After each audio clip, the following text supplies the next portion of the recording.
السلام عليكم ورحمة الله وبركاته. إلى حضرة النبي المصطفى رسول الله صلى الله عليه وسلم، وإلى كافة الأنبياء والمرسلين، وإلى جميع المسلمين والمسلمات والمؤمنين والمؤمنات، وبنية القبول وحصول المعروف، وبنية الشفاء من كل الأمراض، وبنية قضاء حوائج الدنيا والآخرة، وبنية القرب إلى الله سبحانه وتعالى، وبنية الفوز بحسن الخاتمة عند الموت، وعلى كل نية صالحة. شيء لله له الفاتحة. أعوذ بالله من الشيطان الرجيم. بسم الله الرحمن الرحيم. الحمد لله رب العالمين، الرحمن الرحيم، مالك يوم الدين. إياك نعبد وإياك نستعين.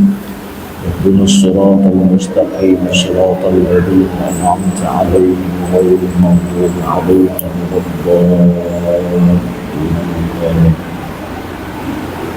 اللهم صل على سيدنا محمد الفاتح لما أغلق والخاتم لما سبق، ناصر الحق بالحق والهادي إلى صراطك المستقيم، وعلى آله حق قدره ومقداره العظيم.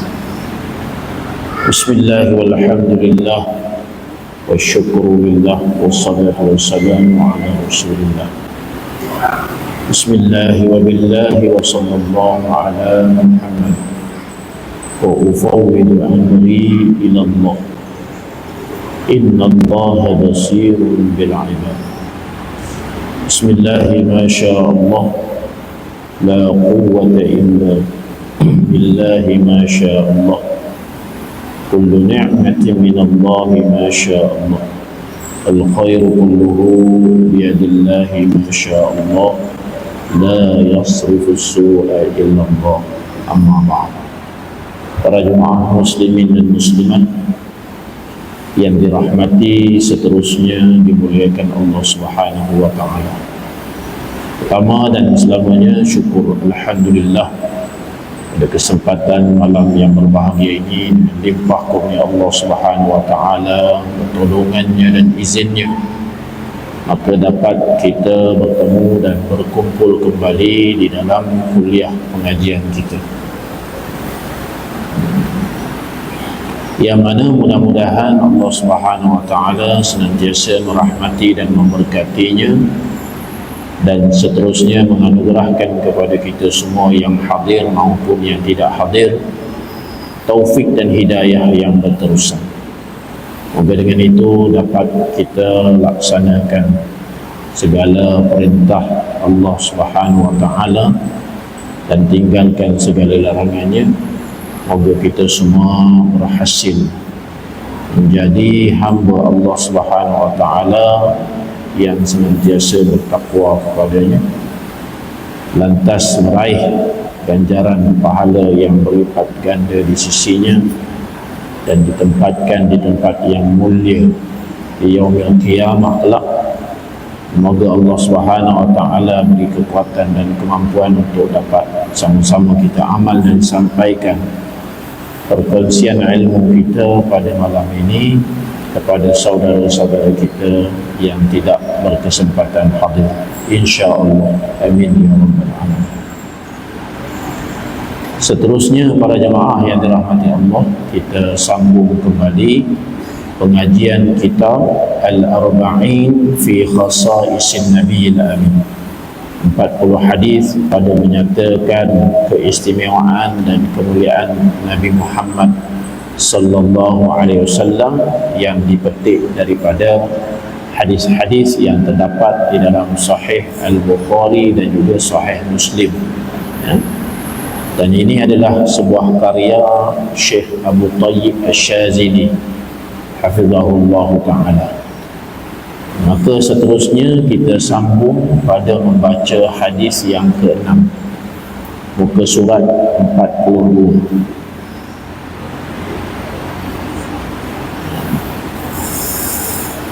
Hadis yang berkait dengan pengkhususan Nabi sallallahu alaihi wasallam dengan suratul Fatihah dan penutup surah Al-Baqarah. Bismillahirrahmanirrahim. Qala al-muallif hafizahullahu ta'ala wa nafa'ana wa iyyakum bihi wa bi'ulumihi fid dharain amin ya rabbal alamin. Nahmaduhu wa nusalli ala rasulil karim. Allahumma salli ala sayyidina Muhammad wa ala ali sayyidina Muhammad.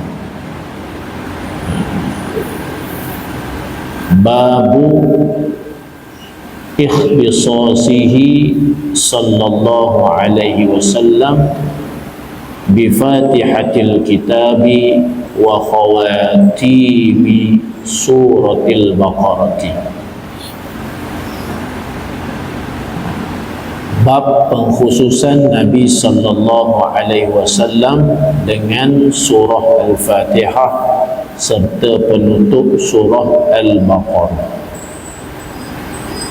Maka di dalam keterangan itu, pengarang kitab kita ini pertama sekali membawakan sebuah firman Allah Subhanahu wa taala. Kata pengarang, wa qaulullahi jalla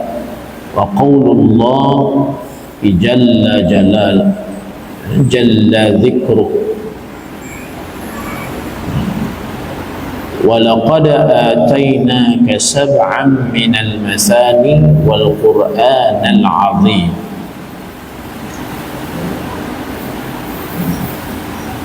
Artinya firman Allah Subhanahu wa taala, dan sungguh kami, yakni Allah Subhanahu wa taala, telah berikan pada engkau, yakni Nabi Muhammad sallallahu alaihi wasallam, 7 ayat yang diulang-ulang bacaannya serta seluruh Al-Quran yang agung.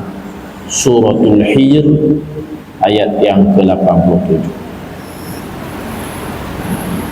Apakah yang dimaksudkan dengan sab'ul masani sebagaimana yang tertera di dalam ayat yang ke-87 suratul Hijr? Maka di sini terdapat perbezaan pandangan di kalangan para ulama tentang apakah sab'ul masani itu. Paling tidak ada 2 pandangan. Pandangan yang pertama adalah pandangan yang datang daripada Sayyidina Abdullah bin Mas'ud, seterusnya Sayyidina Abdullah ibn Umar, seterusnya Sayyidina Abdullah ibn Abbas, turun lagi pandangan daripada Al-Imam Mujahid rahimahullahu ta'ala, pandangan daripada Al-Imam Sa'id ibn Jubair rahimahullahu ta'ala, begitu pandangan daripada Al-Imam Ad-Dhahhak rahimahullahu ta'ala, dan lain-lain, mengatakan yang dimaksudkan dengan sab'an minal masani di dalam suratul Hijr ayat yang ke-87 itu, iaitulah surah yang panjang, ataupun disebut sebagai sab'ul tiwal, surah yang panjang. Apakah surah yang panjang itu? Yang pertama surah Al-Baqarah, yang keduanya surah Ali Imran, yang ketiganya surah An-Nisa, yang keempatnya surah Al-Ma'idah, yang kelimanya surah Al-An'am, yang keenamnya surah Al-A'raf, dan yang ketujuhnya surah Yunus. Ada juga yang menyatakan bukan surah Yunus tapi surah At-Taubah ataupun surah Al-Anfal. Ya, 7 surah yang panjang. Itu pandangan yang pertama lah, pada mengerti ataupun pada memaksudkan sab'an minan masani dalam ayat yang ke-87 surah Hijr. Satu lagi pandangan menjelaskan bahawa as-sab'ul masani dalam surah Hijr ayat 87 itu adalah merujuk kepada suratul Fatihah. Yang mana suratul Fatihah terdiri daripada 7 ayat. Dan pendapat ini dipilih oleh Al-Imam Ibnu Jarir At-Tabari dengan alasan bahawa banyak sungguh hadis-hadis sahih yang menjelaskan tentang sab'ul masani itu adalah merujuk kepada suratul Fatihah. Ya. Jadi dengan alasan itu Al-Imam At-Tabari rahimahullah ta'ala mengatakan bahawa yang dimaksudkan dengan sab'an minal masani dalam ayat yang ke-87 surah Hijr itu tadi adalah suratul Fatihah. Ya. Baik. Kenapa disebut suratul Fatihah itu dengan sab'ul masani? Ya. Ini kerana surah Fatihah itu terdiri daripada 7 ayat yang diulang-ulang membacanya pada tiap-tiap rakaat semayang. Satu orang Muslim sekurang-kurangnya dia solat 17 rakaat dalam sehari dan semalam, semayang fardu lah. Oleh kerana itu mereka sekurang-kurangnya akan membaca suratul Fatihah itu 17 kali sehari semalam. Ini tak tambahlah dengan semayang sunat kan. Paling tidak tu 17 kali baca sehari semalam. Oleh kerana itulah disebutkan ya, Al-Fatihah itu kerana diulang berkali-kali disebut sebagai sab'ul masani, 7 ayat yang diulang. Berkait dengan 7 ayat ni kita dah jelaskan ya, dalam pelajaran-pelajaran yang terdahulu ada perbezaan dari sudut mengira jumlah ayat dalam surah Fatihah. Sepakat ulama mengatakan bahawa suratul Fatihah itu tetaplah 7 ayat. Cuma cara mengira 7 ayat tu berbeza ya, di kalangan ulama mazhab. Kita ambil contoh ya, dalam mazhab kita, mazhab Syafi'i ya, mengatakan tetap Fatihah tu 7 ayat, di mana bismillah termasuk 1 ayat. Oleh kerana bismillah termasuk 1 ayat, maka ayat yang ke-7 adalah bermula daripada siratal ladzina an'amta 'alaihim ghairil maghdubi 'alaihim waladdallin. Boleh dalam keterangan yang lain ya, maksudnya dalam mazhab yang lain menjelaskan bahawa Fatihah 7 ayat juga, tidak termasuk bismillah. Maka dikira 7 ayat tu daripada mana? Dikira Alhamdulillahirabbil alamin ayat yang pertama, Ar-Rahmanir Rahim ayat yang kedua, Malik Yaumiddin ayat yang ketiga, Iyyaka na'budu wa iyyaka nasta'in ayat yang keempat, Ihdinas siratal mustaqim ayat yang kelima, Siratal ladzina an'amta 'alaihim itu yang keenam, manakala ghairil maghdubi 'alaihim waladdallin itu ayat yang ketujuh. Kan? Oleh kerana itulah kedapatan kadang-kadang para imam baik di Malaysia, kalau kita pergi ke Mekah dan sebagainya kan, kita dapati bahawa mereka kebanyakannya mewakafkan bacaan pada siratal ladzina an'amta 'alaihim, lantas disambung dengan ghairil maghdubi 'alaihim waladdallin. Tidak salah, kerana dalam pandangan mazhab Maliki bismillah itu tak masuk dalam 1 ayat. ikut mana pun pusing, maknanya Fatihah tu tetap 7 ayat, cuma beza dari sudut mengira ayatnya di mana. Dan satu perkara lagi para jemaah rahmati Allah, di dalam surah Hijr ayat 87 tu disebutkan wal Qur'anal Azim. Maka itu ada keterkaitannya dengan sab'an minal masani, di mana disebutkan Al-Quranal Azim di sini kerana surah Al-Fatihah itu merupakan pokok utama isi daripada keseluruhan Al-Quran. Bermula di situ surah Al-Fatihah. Dan ini sangat sesuai dengan sebuah hadis Nabi sallallahu alaihi wasallam yang diriwayatkan oleh Al-Imam Al-Bukhari. Mafhum hadis tersebut Nabi menyatakan Ummul Quran, yakni merujuk kepada surah Al-Fatihah itu. Nama lain bagi Fatihah ni banyak. Ummul Quran, Ummul Kitab, Suratul Syifa, macam-macam nama. Jadi kita fahamlah sesuatu yang banyak nama itu, maka ianya menjelaskan tentang kemuliaan yang dinamakan. Orang banyak nama kan, bukan satu nama tapi banyak nama. Jadi itu menunjukkan mulianya orang tu. Begitulah, satu-satu surah itu banyak namanya.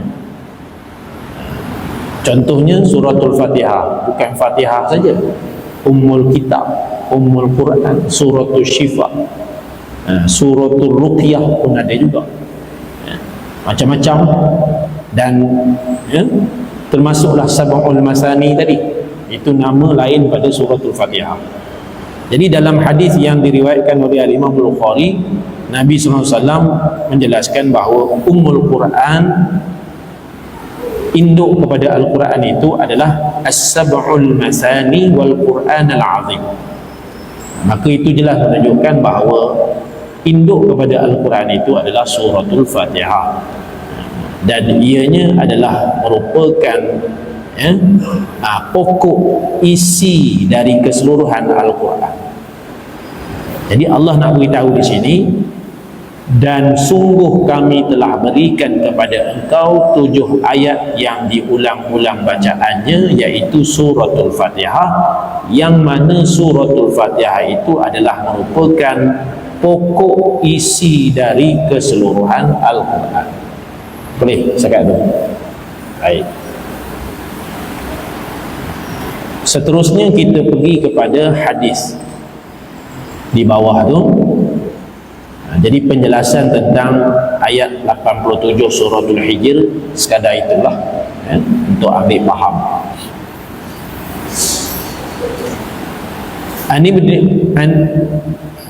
An Abdullah bin Abbas radhiyallahu anhuma qala bainama Jibril qa'idun 'inda an-nabiy sallallahu alaihi wasallam sami'a naqidan min fawqihi فرفع رأسه فقال هذا باب من السماء فتح اليوم لم يفتح قط إلا اليوم فنزل منه ملك فقال هذا ملك نزل إلى الأرض لم ينزل قط إلا اليوم فسلم وقال أبشر بنورين أوتيتهما لم يؤتهما نبي قبلك فاتحة الكتاب وخواتيم سورة البقرة لن تقرأ بحرف منهما إلا أعطيته أخرجه مسلم. Yang mana artinya daripada Abdullah bin Abbas radhiyallahu anhuma berkata, jadi Sayyidina Abdullah bin Abbas radhiyallahu anhuma ini lahir pada 619 Masihi dan meninggal pada tahun 687 Masihi. Lahirnya kalau kiraan hijrah ni tahun 3 sebelum hijrah, tahun ketiga sebelum hijrah. dan meninggal pada tahun 68 Hijrah. Ya. Dan beliau ini adalah merupakan sepupu Nabi SAW, di mana ayah kepada Sayyidina Abdullah bin Abbas, iaitu Abbas bin Abdul Muttalib, adalah bapa saudara Nabi SAW. Ya.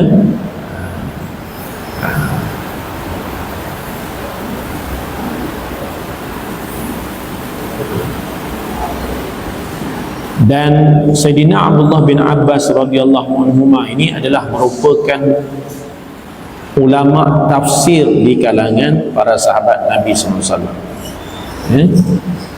Digelar sebagai Hibrul Ummah. Hibru ni maknanya tinta ataupun dakwah, ataupun disebut sebagai doktor. Hibru. Gelaran yang seterusnya disebut Bahrul Ummah, lautan umat ini. Jadi gelaran tu dipakai oleh beliau ataupun terpakai oleh beliau atas sebab kerana ketinggian ilmu beliau pada ketika itu. Beliau ni dianugerahkan oleh Allah SWT dengan kefahaman terhadap Al-Quran yang sangat mendalam. Ini semua adalah hasil barakahnya doa Nabi kepada beliau. Sewaktu beliau masih kecil lagi, di mana Nabi mendoakan kepada beliau, Allahumma faqihhu fid din wa 'allimhu ta'wil. Ya Allah, Engkau berikanlah kepada budak ini, yakni Sayyidina Abdullah bin Abbas ini, faham agama. Apa maksud faham agama? Faham akan pengertian agama itu dengan cara yang benar. Wa 'allimhu ta'wil, dan ajarilahnya, ajarkanlah kepadanya itu cara bagaimana untuk nak menjelaskan Al-Quran. Sebab itu pada zaman Sayyidina Umar, pernah saya ceritakan dulu, orang mengadu bahawa ada seseorang yang mengajar di masjid tentang Al-Quran tak bawa kitab, sebiji kitab pun tak bawa. Jadi Sayyidina Umar ibn Al-Khattab bila dengar benda ni, dia jadi tak setujulah, berasa nak marah lah. Sebab ini terkait dengan firman Allah SWT, bukan boleh buat kira-kira biasa. Nak mengajar tafsir, nak mengajar tadabbur ni, dia tak boleh buat kira-kira biasa. Sebab nak kata yang mengajar tadabbur, yang mengajar tafsir, dia bukan ahli tafsir. Dia cuma membawa ataupun menaqal, memindahkan kalam-kalam ulama tafsir. Dia sendiri itu bukan ahli tafsir. Kadang-kadang orang salah anggap kan, siapa-siapalah yang boleh jelaskan ayat Quran bagus begitu gini, dia ni pakar tafsir ni. Tak. Tak. Dia cuma penyampai kepada apa yang telah pun disampaikan oleh ulama-ulama tafsir. Boleh kita katakan sebagai pentadabbur lah, pengkuliah ke apa, tak apalah. Tapi nak klaim sebagai ahli tafsir tu tak, jauh lah. Kerana keupayaan ilmu kita tak sampai untuk nak memahamkan nas Al-Quran. Dengan kelemahan kita dari sudut penguasaan bahasa, penguasaan sejarah turunnya Al-Quran tu macam mana, kita pun tak tahu tentang ayat mana yang am, ayat mana yang khusus, ayat mana yang menasahkan, macam-macam lah. Untuk melayakkan seseorang itu menjadi ulama tafsir, maka dia perlu menguasai lebih kurang 20 lebih cabang ilmu yang terkait dengan Quran, baru boleh. Kalau setakat khatam Quran 30 juzuk kan, faham bahasa Arab sikit-sikit tak layak. Dia ada lagi cabang-cabang yang lain. Jadi atas berkat tu tadilah, kembali cerita Sayyidina Umar tadi, maka Sayyidina Umar kata, siapakah gerangan orang yang mengajar tafsir lah ataupun mengajar takwil Quran ni di masjid yang tak bawa kitab? Maka orang pun mengatakan bahawa yang mengajar itu adalah Sayyidina Abdullah bin Abbas tadi. radhiyallahu anhuma. Mendengarkan cerita orang yang bahawasanya orang yang mengajar takwil Quran di masjid ni tadi adalah Sayyidina Abdullah bin Abbas. Sayyidina Umar kata, kalau orang ni, kalau nama ni lah yang naik pada aku, yang namanya mengajar takwil Quran tak bawa kitab, maka aku tak menyangkal. Tak menyangkal dari sudut apa? Tak menyangkal daripada sudut kemahiran dan kebolehan orang ni. Sebab orang ni dia dapat berkat daripada doa Nabi.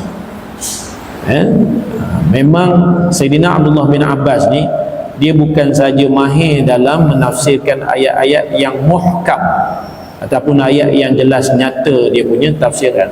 Bahkan dikatakan bahawa Sayyidina Abdullah bin Abbas ni juga berkemahiran dalam menafsirkan ayat-ayat mutasyabihah ataupun ayat-ayat yang sama penafsiran, ayat-ayat yang susah, sulit, macam tangan, macam wajah Allah dan sebagainya lah. Itu banyak. Itu tentang Sayyidina Abdullah bin Abbas radhiyallahu anhu.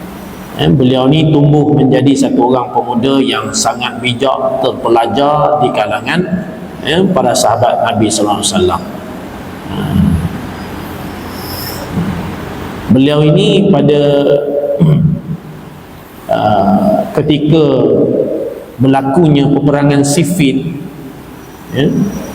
beliau ni adalah satu orang yang berusaha untuk mendamaikan umat Islam pada ketika itu. Umat Islam pada ketika itu segelintirnya berasa tak puas hati. Lebih-lebih lagi yang mengikut Sayyidina Ali bin Abi Talib berasa tak puas hati kerana ada majlis tahkim. Majlis tahkim ni satu majlis yang kita panggil majlis untuk nak buat gencatan senjata lah. Yang mana majlis ini dipimpin oleh Sayyidina Amru Al-As dan juga Sayyidina Abu Musa Al-Ash'ari.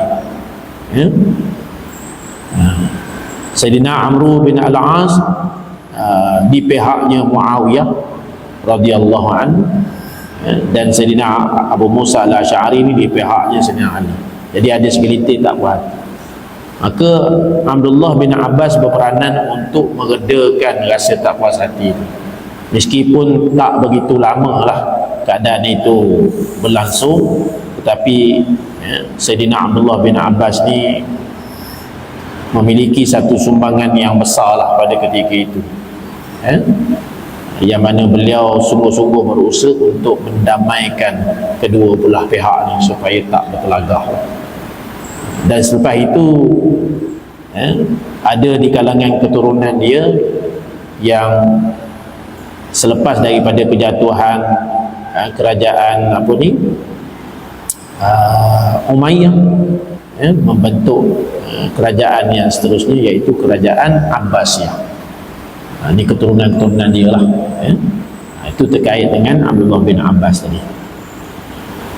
Baik, kata Abdullah bin Abbas, ketika malaikat Jibril duduk di samping Nabi SAW, tiba-tiba terdengar suara pintu dibuka dari arah atas. Maka Jibril alaihissalam mengangkat kepalanya lalu berkata, itulah pintu daripada langit dibuka hari ini, di mana tidak pernah terbuka sebelumnya melainkan hari ini. Maka turunlah malaikat daripada pintu langit itu. Lalu berkata Jibril lagi, itu adalah malaikat yang turun kepada bumi, tidak diturunkan melainkan hari ini sahaja.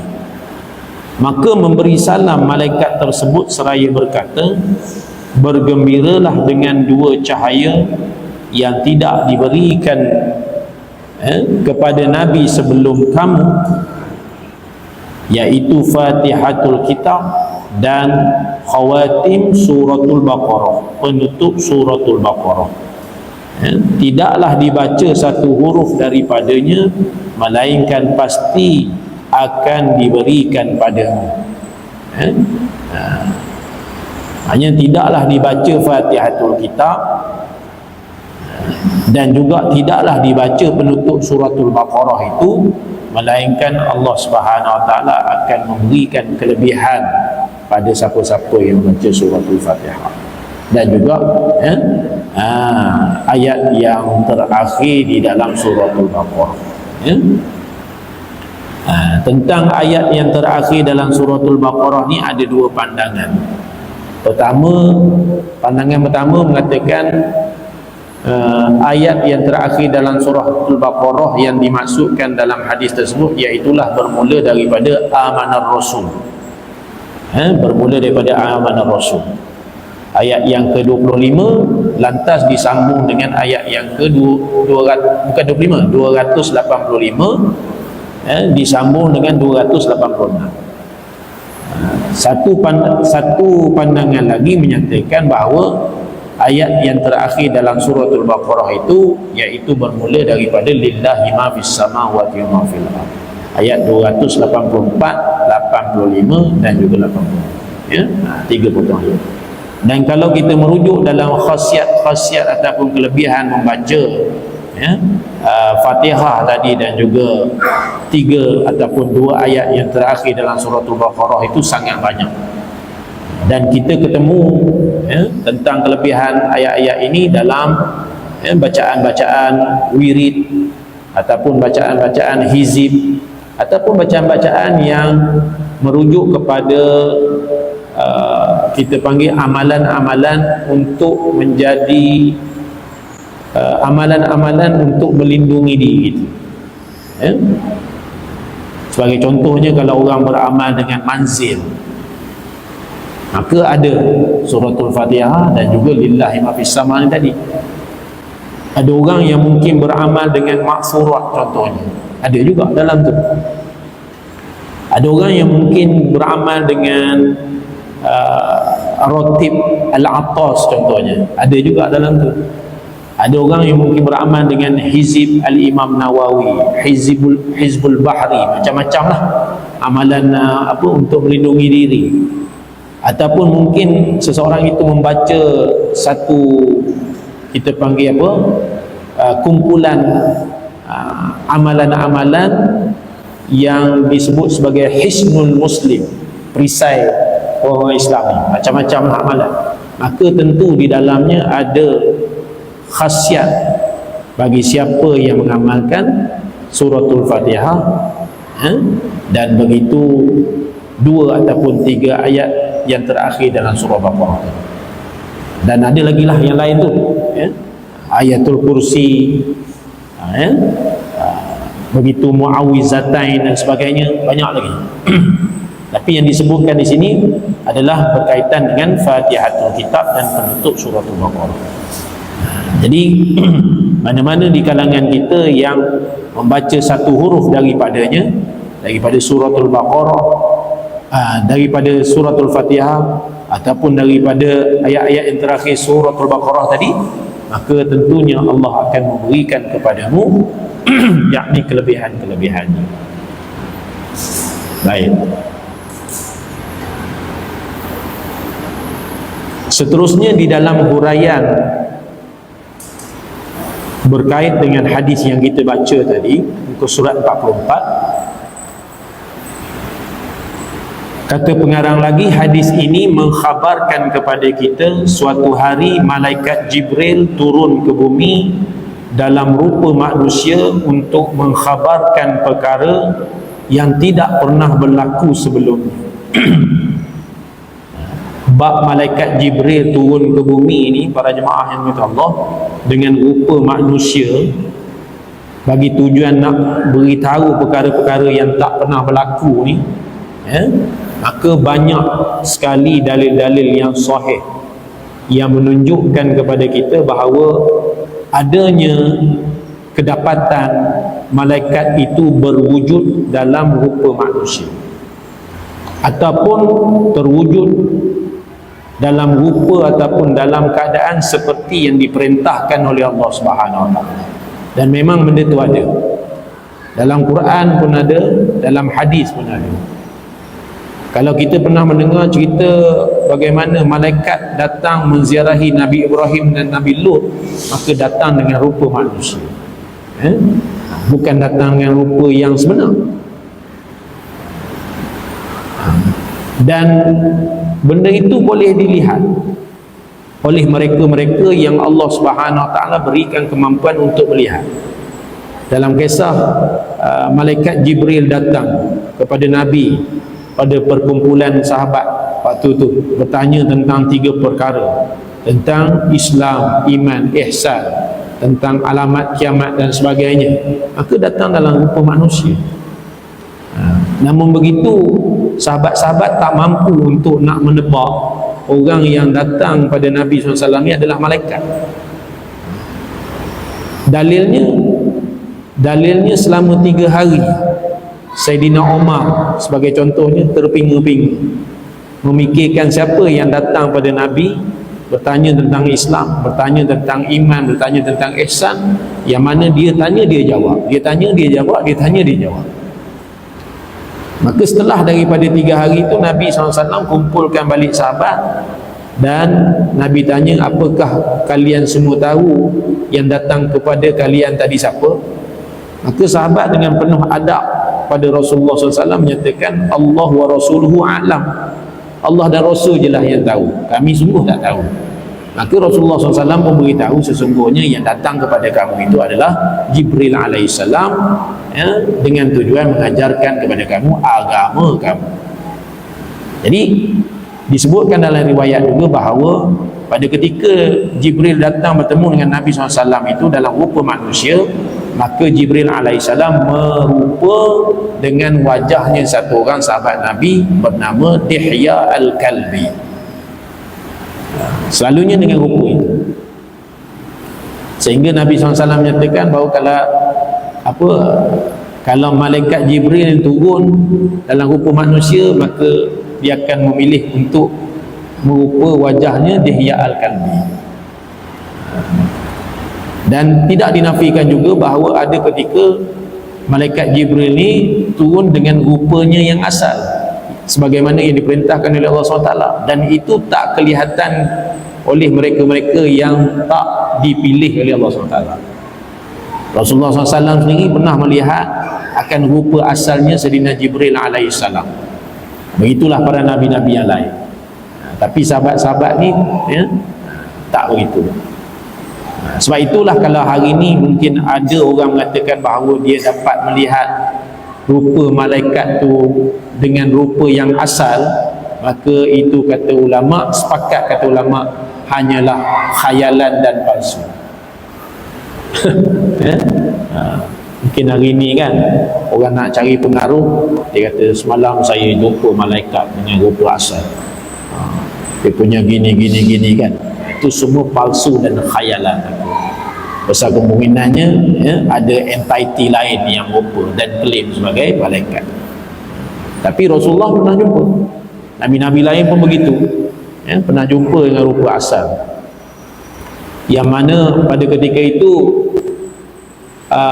disebutkan bahawa kepala Sayyidina Jibril alaihissalam ni duduknya di bawah arasy dan kakinya adalah pada langit yang pada bumi yang ketujuh. So ada 600 sayap. Itu nampak waktu pada awal-awal penurunan wahyu. Kita boleh baca dalam suratul Najm, surah bintang, ada cerita tu. Walaqad ra'ahu bil ufuqil mubin. Nabi melihat Sayyidina Jibril dengan rupa asal di satu penjuru. Itu yang menyebabkan Nabi SAW rasa takut, rasa gemetar, sebab itu first time, pertama kali jumpa benda yang tak biasa jumpa. Ada hikmah lah kenapa malaikat turun bila ke bumi ni merupa dengan rupa manusia. Kalau datang dengan rupa yang asal, maka orang semua akan lari. Maka sebab itulah datang dengan rupa yang sama seperti manusia. Cuma orang boleh detect, maknanya para nabi dan rasul boleh detect. Contoh dalam kisah Nabi Ibrahim dan Nabi Lut, dua malaikat datang rupa manusia, bertamu ke rumah Nabi Ibrahim pada awalnya dan seterusnya pergi bertamu ke rumah Nabi Lut alaihissalam. Yang peliknya kedua-duanya ni tak tidur, bila dihidangkan makan tak makan, dihidangkan minum tak minum. Jadi di situ tahulah Nabi Ibrahim dan juga Nabi Lut alaihissalam bahawa yang datang ni adalah malaikat, bukan orang biasa. Pada mengkhabarkan beberapa perkara. Malaikat datang pada Nabi Ibrahim untuk memberitahu bahawa akan lahir satu orang anak daripada zuriat dia, iaitu Nabi Ishaq alaihissalam. Datang malaikat dengan rupa manusia kepada Nabi Lut untuk beritahu siap-siap, bagi tahu kepada pengikut-pengikut engkau yang beriman, siap-siap kerana sebelum subuh nanti Allah perintahkan bumi Sadum ni untuk diterbalikkan, yang atas ke bawah, yang bawah ke atas.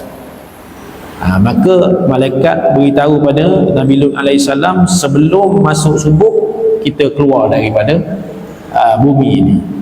Timbul persoalan, orang bertanya pada kita, setelah berlaku arahan itu, Nabi Lut mengarahkan perjalanan ke mana? Jawabnya, Nabi Lut mengarahkan perjalanan ke Palestin, di mana Nabi Lut kembali kepada tempat kediamannya Nabi Ibrahim AS. Banyaklah panjang kisah tu. Nabi Lut ni adalah Nabi yang diarahkan oleh Nabi Ibrahim untuk pergi dakwah kepada satu kaum yang bukan daripada kaum Nabi Lut.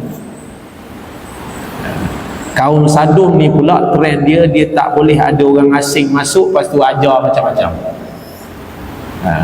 Macam kita lah kan, masuk satu-satu wilayah orang buat pandai-pandai. Jadi tak boleh. Dia takkan guna pakai perkataan orang luar. Orang luar kena ikut trend masyarakat setempat di situ.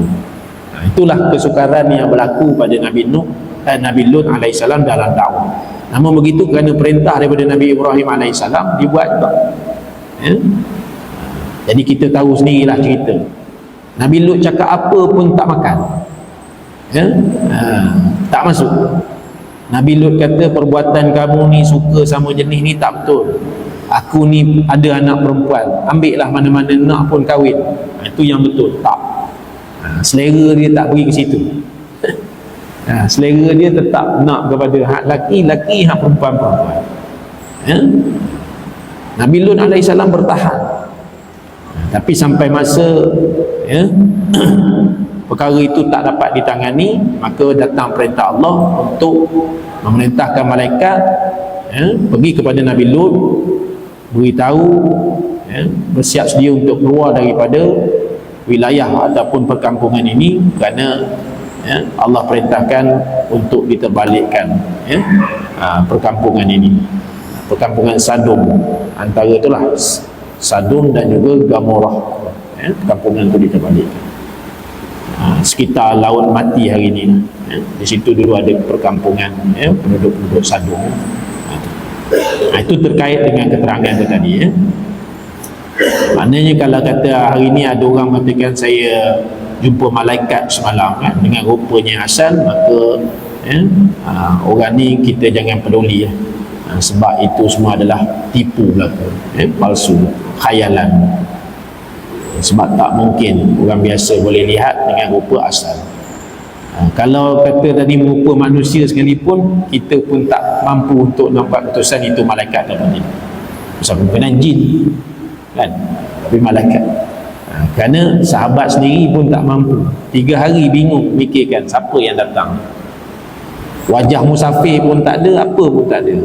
Elok sikap kamu, baju pun putih. Azan masuk lah. Oh ya ke? Tak dengar bunyi. Tak apalah, azan pun dah masuk. Saya fikir kita berhenti setakat tu dulu lah, insyaAllah.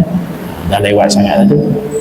Jadi kita berhenti tadilah pada mengkhabarkan perkara yang tidak pernah berlaku sebelumnya. Wallahu ta'ala a'lam. Jadi insyaAllah nanti kita sambung lagi lah. Ya.